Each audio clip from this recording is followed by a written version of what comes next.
তো তোমরা যারা ২০২৫ সালের মাধ্যমিকের পরীক্ষার্থীরা আছো, আজকের এই ক্লাসটি তোমাদের জন্য খুবই গুরুত্বপূর্ণ হতে চলেছে। আজকের এই ক্লাসে আমি মাধ্যমিক ২০২৫ সালের ফাইনাল পরীক্ষার ভূগোলের একটা মডেল প্রশ্নপত্র বা স্যাম্পল পেপার নিয়ে আলোচনা করব। যেই প্রশ্নপত্রটা তোমরা যদি এখনই ভালো করে প্র্যাকটিস করো তাহলে কিন্তু পরীক্ষার সময় তোমাদের যে একটা এক্সপেরিয়েন্স সেটা কিন্তু বাড়িতে বসেই তোমরা নিতে পারবে। অর্থাৎ পরীক্ষার সময় দেখো এটা কিন্তু তোমাদের জীবনের ১ম একটা বড় পরীক্ষা। অন্য স্কুলে তোমরা পরীক্ষা দিতে যাবে। তো সেখানে কিন্তু একটা আলাদাই চাপ থাকে বা একটা আলাদাই প্রেশার থাকে, একটা টেনশন থাকে। তো তোমরা যদি বাড়িতে বসেই আ আগে কিন্তু সেই চাপটা বা প্রেশারটা যদি এক্সপেরিয়েন্স করতে পারো তাহলে কিন্তু পরীক্ষায় সেই চাপটা কিন্তু আর থাকে না। তো মাধ্যমিকে যেরকম পরীক্ষার প্রশ্নপত্র দেওয়া হয়, এক্সাক্ট কিন্তু তেমন টাইপেরই কিন্তু প্রশ্নপত্র তৈরি করে তোমাদের সামনে তুলে ধরছি। এই প্রশ্নপত্রে যে প্রশ্নগুলো রয়েছে সেগুলো কিন্তু বিভিন্ন টেস্ট পেপার থেকে ঘেঁটে প্রশ্নপত্রটা তৈরি করা হয়েছে। অর্থাৎ ২০২৫ সালের সমস্ত গুরুত্বপূর্ণ প্রশ্ন দ্বারা কিন্তু এই প্রশ্নপত্রটা তৈরি করা হয়েছে। সেক্ষেত্রে তোমাদের কিন্তু এই প্রশ্নপত্রটা যদি প্র্যাকটিস করো তোমাদের কিন্তু ভালো সুবিধা হবে। ক্লিয়ার? আর এই প্রশ্নপত্রটা যেমন প্রশ্ন আসে পরীক্ষায় হুবহু কিন্তু তেমনভাবেই কিন্তু তৈরি করা হয়েছে। অর্থাৎ প্রশ্নের কাঠামো বা যে কোয়েশ্চেন প্যাটার্নটা রয়েছে একদম সেম টু সেম পরীক্ষার প্রশ্নপত্র তোমরা যদি কোনো আগের বছরের প্রশ্নপত্র থাকে তাহলে কিন্তু মিলিয়ে নিতে পারো। একদম কিন্তু হুবহু কিন্তু তৈরি করা হয়েছে। সেক্ষেত্রে তোমরা যদি এটা কিন্তু প্র্যাকটিস করো তাহলে কিন্তু তোমাদের আগাম একটা প্র্যাকটিস হয়ে থাকবে। আর তোমাদের প্রস্তুতি কতটা সেটাও কিন্তু তোমরা নিজেরাই বাড়িতে বসেই যাচাই করতে পারবে।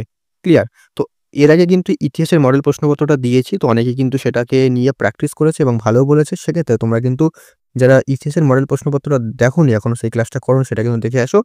আর আজকের এই কোয়েশ্চেনের পিডিএফটা তোমরা কি করে পাবে তার জন্য কিন্তু সম্পূর্ণ ক্লাসটা করো। তাহলে কিন্তু বুঝে যাবে। তো দেখো এই যে তোমাদের প্রশ্নপত্রটা তোমরা দেখতেই পাচ্ছ স্ক্রিনে। এ তোমাদের টোটাল ৩ ঘন্টা টাইম দেওয়া হয়। ৩ ঘন্টা ১৫ মিনিট। ১ম ১৫ মিনিট তোমাদের প্রশ্নপত্র পড়ার জন্য। এখানে লেখাই আছে first 15 minutes for reading the question paper only. এখানে ফুল মার্কস ৯০ অর্থাৎ আর ১০ নম্বর তোমাদের প্রজেক্টে দেওয়া হয়। আর এখানে দেখো বিভিন্ন নিয়মাবলী রাখা আছে। হুবহু তোমরা কিন্তু প্রশ্নপত্রে এই নিয়মাবলীগুলোই পেয়ে যাবে। আমি এগুলো পড়ছি না, এগুলো বললে বেকার। ভিডিওটা বড় হয়ে যাবে। তো ১ম এ তোমাদের দেওয়া হয় বিভাগ ক ভূগোলে ১৪ টা এমসিকিউ থাকে। ১ নম্বর বিকল্প থেকে সঠিক উত্তরটি নির্বাচন করো। বিভাগ ক এর ১৪ টা এমসিকিউ ১৪ নম্বর। আমি কিন্তু প্রশ্নগুলো পড়ছি না। প্রশ্নগুলো বললে কিন্তু ক্লাসটা অনেকটাই বড় হয়ে যাবে। তোমাদের সামনে যেহেতু পরীক্ষা তাই আমি শুধুমাত্র প্রশ্নগুলো দেখিয়ে দিচ্ছি। আর এমসিকিউর ক্ষেত্রে কিন্তু আমি দেখো এটা কিন্তু প্রশ্নপত্রটা কিন্তু কোন রকমের সাজেশন না যে এই প্রশ্নপত্রটা হুবহু তোমাদের পরীক্ষায় আসবে। সেটা কিন্তু আমি কখনোই বলছি না। এটা জাস্ট প্র্যাকটিসের জন্য। তোমরা যদি কমন পেতে চাও 100% তাহলে কিন্তু সাজেশনের ক্লাস আমি করিয়েছি সেই সাজেশনের ক্লাসটা দেখে এসো। তাহলে কিন্তু সেখান থেকে কমন পাবে। এটা কিন্তু কোন রকম সাজেশন না যে এখান থেকে একদম 100% সমস্ত প্রশ্ন কমন পেয়ে যাবে। সেটা কিন্তু কখনোই সম্ভব না। কারণ আমি তো প্রশ্নপত্র তৈরি করি না। আমি জাস্ট তোমাদের কেমন প্রশ্ন আসতে পারে সেই একটা মডেল প্রশ্নপত্র বা একটা স্যাম্পল পেপার তোমাদের সামনে তুলে দিচ্ছি। ঠিক আছে? এটা কিন্তু কোন রকমের সাজেশন নয়। বারবার বলছি। তোমরা সাজেশন পেতে গেলে অবশ্যই সেই সাজেশনের ক্লাসটা করে এসো। সেই সাজেশনের ক্লাসের লিঙ্ক তোমরা ডেসক্রিপশনে পেয়ে যাবে। ৩ মার্কের ৫ মার্কের এবং ম্যাপ পয়েন্টিং এর সাজেশন কিন্তু অলরেডি আমি দিয়ে দিয়েছি। সেগুলো দেখে আসি এবং অন্যান্য সাবজেক্টের সাজেশন দিয়েছি। ঠিক আছে? তো এই প্রশ্নগুলো দেখে নাও। তারপরে তোমাদের বিভাগ খ আসে। বিভাগ খয়ে তোমাদের ২ দাগে ২ এর ১ দাগ মানে ২ এর ২ দাগের আন্ডারে কিন্তু অনেকগুলো উপবিভাগ থাকে। তো ২ এর ২ এর ১ এ কি বলছে? নিম্নলিখিত বাক্যগুলি শুদ্ধ হলে পাশে সু, অশুদ্ধ হলে পাশে অলেখ। অর্থাৎ শুদ্ধ, অশুদ্ধ বা ঠিক ভুল। এখানে তোমাদের টোটাল ৭ টা প্রশ্ন থাকে। যেকোনো ৬ টা প্রশ্নের উত্তর লিখতে হয়। ঠিক আছে? দেখো প্রশ্ন দেখিয়ে দিচ্ছি। টোটাল ৭ টা থাকে। তোমাদের লিখতে হয় ৬ টা। ঠিক আছে? তারপরে চলে আসে তোমাদের ২ এর ২ এর দাগ। এখানে একটা প্রশ্ন হয়তো পড়েনি। যাই হোক, তোমাদের কিন্তু টোটাল ৭ টা থাকবে। ঠিক আছে? যেমন এখানে ৭ টাই রয়েছে। তারপরে দেখো ২ এর ২ এর দাগ কি বলছে? উপযুক্ত শব্দ বসিয়ে শূন্যস্থান পূরণ করো। এখানেও যেকোনো ৬ টা লিখতে হবে। এখানে ৬ মার্ক থাকে। অর্থাৎ প্রত্যেক প্রশ্নের মান ১ করে। শূন্যস্থান পূরণ দেখে নাও। শর্ট কোয়েশ্চেনের জন্য কিন্তু অবশ্যই টেক্সট বইটা খুঁটিয়ে পড়ো তাহলে কিন্তু পাবে। নাহলে কিন্তু শর্ট কোয়েশ্চেন সম্ভব নয়। শর্ট কোয়েশ্চেন তোমরা টেক্সট পেপারটা রয়েছে সেটা কিন্তু সলভ করলে সেখান থেকে কমন পাবে। তবে টেক্সট বইটা সবথেকে বেশি গুরুত্বপূর্ণ। ২ এর ৩ এর দাগে কি? ১ টি বা ২ টি বাক্যে উত্তর দাও। এতে এসএকিউ প্রশ্ন ১ টি বা ২ টি বাক্যে উত্তর দিতে হবে। এখানেও কিন্তু ৬ টি প্রশ্ন লিখতে হবে। এখানেও কিন্তু ৭ খানা প্রশ্ন টোটাল দেওয়া হয়। এখানেও ৬ টি প্রশ্ন লিখতে হবে যেকোনো। তারপরে বাম দিকের সাথে ডান দিক মেলাও। এটাও কিন্তু ২.৪ দাগ। বাম দিকের সাথে ডান দিকের গুলি মিলিয়ে লেখো। এখানেও ৪ মার্ক থাকে অর্থাৎ প্রত্যেক প্রশ্নের মান ১ করে। দিয়ে দিলাম দেখে নাও। এটা কিন্তু যে পর্ষদ টেস্ট পেপার সেটা থেকে কিন্তু বানানো হয়েছে। তো অবশ্যই যারা পর্ষদ টেস্ট পেপারটা ভালো করে সলভ করেছে তারা কিন্তু এই প্রশ্নগুলো অনায়াসে পারবে। তারপরে বিভাগ গ দেওয়া হয়। বিভাগ গ এ তোমাদের ২ মার্কের প্রশ্ন দেওয়া হয়। এখানে প্রত্যেকটা প্রশ্নের সাথে কিন্তু অথবা থাকে। ঠিক আছে? তো সেগুলো কিন্তু অবশ্যই লক্ষ্য করে লিখবে। বিকল্প প্রশ্নের লক্ষণে দেখাই আছে, অর্থাৎ ৬ টা প্রশ্ন লিখতে হবে টোটাল, ২ মার্ক একটায়, অর্থাৎ টোটাল ১২। দেখো প্রপাত খুব কাকে বলে, অথবা দেওয়া আছে বিন্দুবার কি, অ্যালবেডো কি, অথবা বান ডাকা বলতে কি বোঝো, স্ক্রাবার কাকে বলে, বর্জ্য সম্পদ কিভাবে। দেখো ২ মার্কের প্রশ্নের ক্ষেত্রে তোমরা কিন্তু কি, কাকে বলে, এই ধরনের প্রশ্নগুলো কিন্তু বেশি দেয়। এই ধরনের বেশি বলতে এই ধরনেরই প্রশ্নই দেয় যে কাকে বলে, এটা কি, ওটা কি, কাকে বলে, অর্থাৎ সংজ্ঞাগুলো মেইন ইম্পোর্টেন্ট। ২ মার্কের জন্য তোমরা সংজ্ঞাগুলো টার্গেট করো। ঠিক আছে?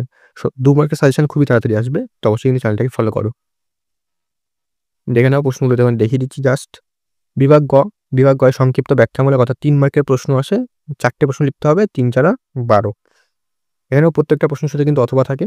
৪ মার্কের প্রশ্ন আমি অলরেডি সাজেশন দিয়ে দিয়েছি, ৩ মার্কের অলরেডি দিয়ে দিয়েছি। তো সেটা কিন্তু দেখেও, তার লিঙ্ক ডেসক্রিপশনে রয়েছে। অনুযোগ বালিয়াড়ি, ঐতিহ্য বালিয়াড়ির মধ্যে পার্থক্য, জোয়ার ভাটা, মরা জোয়ার, ভরা জোয়ারের মধ্যে পার্থক্য, হুগলি নদীর উপর বর্জ্যের প্রভাব, পরিবেশের উপর বর্জ্যের প্রভাব, পাঞ্জাব হরিয়ানা কৃষি বিভাগের সুবিধা বা পাঞ্জাব হরিয়ানাতে কৃষি উন্নত কারণ কি, ভারতের রেলপথ সড়কপথের গুরুত্ব, সানসিনক্রোনাস ও জিও স্টেশনারি উপগ্রহের পার্থক্য, দূর সংবেদন ব্যবস্থার সুবিধা অসুবিধা, এগুলো সব কটা প্রশ্ন কিন্তু আমি দিয়েছিলাম তোমাদের সাজেশনে।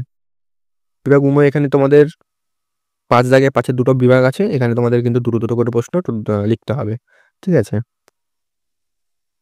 অর্থাৎ প্রথম ৫ এ ১ দাগ থেকে ২ টো লিখতে হবে, আর ৫ এর ২ দাগ থেকে ২ টো লিখতে হবে। এটা টোটাল ২০ নম্বর থাকবে। ১০, ১০। এখানে দেখো, এখানে যে ৪ টে প্রশ্ন দিয়েছি, সেই ৪ টে প্রশ্নই কিন্তু মাধ্যমিক ২০২৫ সালের জন্য সবথেকে বেশি গুরুত্বপূর্ণ। এগুলো কিন্তু বাদ দেবে না। কারণ হিমবাহের ক্ষয়কাজের ফলে সৃষ্ট ৩টি ভূমিরূপ চিত্রসহ আলোচনা করো। খুব গুরুত্বপূর্ণ, মোস্ট ইম্পোর্টেন্ট, এই বছর আসার সম্ভাবনা সবথেকে বেশি। চিত্রসহ বিভিন্ন প্রকার নিহত বায়ুর বিবরণ দাও, খুব গুরুত্বপূর্ণ। শৈরতকার বৃষ্টিপাত সম্পর্কে যা জানা লেখো, এটাও গুরুত্বপূর্ণ। এই বছর বৃষ্টিপাতটা খুব গুরুত্বপূর্ণ। সে তুমি শৈলতকার বৃষ্টিপাত বলো বা ওভারঅল যে বৃষ্টিপাত সম্পর্কে যা জানা লেখো, সেটাও কিন্তু দিতে পারে। তাই জোয়ার ভাটার সৃষ্টির কারণ, এটা কিন্তু খুব গুরুত্বপূর্ণ। জোয়ার ভাটার সৃষ্টির কারণ অথবা জোয়ার ভাটার ফলাফল, এই দুটোর মধ্যে একটা কিন্তু এবছর একদম 100% আসছেই আসছে। তবে ৫ এর ২ দাগ, ভারতের পূর্ব পশ্চিম উপকূলের সমভূমির প্রাকৃতিক বৈশিষ্ট্যের পার্থক্য লেখো, খুব গুরুত্বপূর্ণ। ভারতের চাষাবাসের অনুকূল পরিবেশ আলোচনা করো। অনুকূল পরিবেশে সবকটা অনুকূল পরিবেশ করে রাখো। এখান থেকে কিন্তু প্রশ্ন আসেই প্রত্যেকবার। এখান থেকে কিন্তু যারা করে রাখলে ৫ মার্ক তোমাদের হাতের মুঠোয় চলে আসবে। তারপরে পূর্ব ও মধ্য ভারতের লৌহ ইস্পাত শিল্পে গড়ে ওঠার কারণ আলোচনা করো, খুব গুরুত্বপূর্ণ। এবং পশ্চিম ভারতে যে কার্পাস বয়ন শিল্প, সেটাও গুরুত্বপূর্ণ। ভারতের অসম জনসংখ্যা বন্টনের ৫টি কারণ আলোচনা করো, এটাও কিন্তু গুরুত্বপূর্ণ। নগরায়ণের সমস্যা করে রাখবে।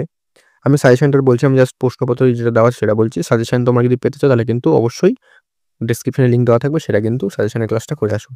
তো এই ছিল সম্পূর্ণ তোমাদের প্রশ্নপত্র। এবং এর পিডিএফ কোথায় পাবে? পিডিএফ এর জন্য ডেসক্রিপশনে একটা হোয়াটসঅ্যাপ নাম্বার আছে, সেখানে গিয়ে মেসেজ করলেই পিডিএফটা সম্পূর্ণ বিনামূল্যে পেয়ে যাবে।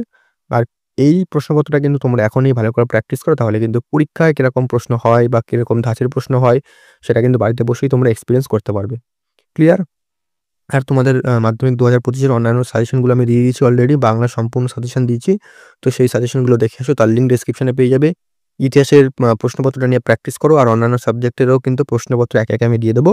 তাছাড়া আর যে সমস্ত সাবজেক্টের সাজেশন বাকি রয়েছে, সেগুলো কিন্তু আমি একে, একে আপলোড করে দেবো। ক্লিয়ার? তো আজকের জন্য এতটাই রাখলাম। দেখা হচ্ছে পরবর্তী ক্লাসে নতুন কোনো আপডেট ও সাজেশন নিয়ে।